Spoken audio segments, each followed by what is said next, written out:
This is what it looked like in January, and we're starting to see now a little bit of a tweak in the pattern. Let's have a look at what it looked like in January right here with that northwesterly flow right in there, and then we had warm air in the west and cold air generally in the east and even in the south.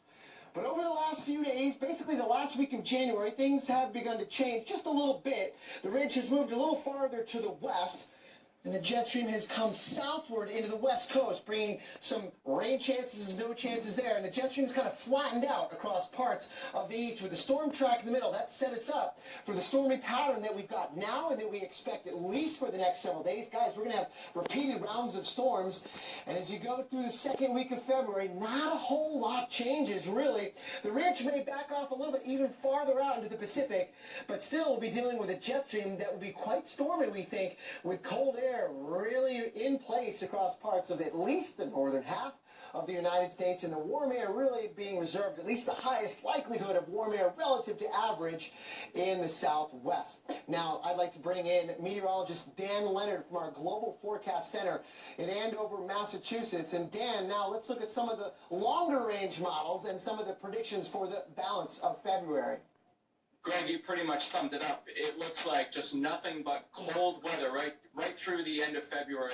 We'll obviously have a few breaks here and there, but it looks a lot like January. Like you said, the cold really centered across the middle of the country. So the plains and the Midwest, East Coast gets breaks from time to time, but really those breaks are due to very stormy conditions. We expect over the next week to 2 weeks a lot of storms to come up the East Coast. So East Coast relatively mild compared to the center of the country, but a lot more snow and ice to deal with as well.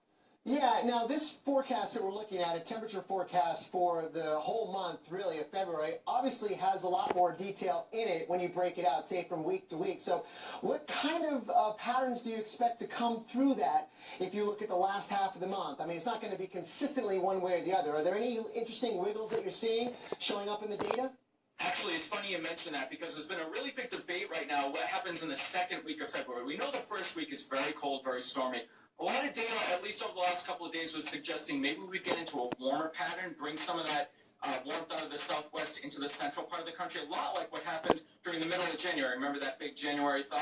Well, now just getting a look at some of the latest data here, and in fact, it does look like a lot of the new data, the latest European model, is sort of backing off on that warming idea, trending toward the American GFS model. I know you like to show those a lot, Greg.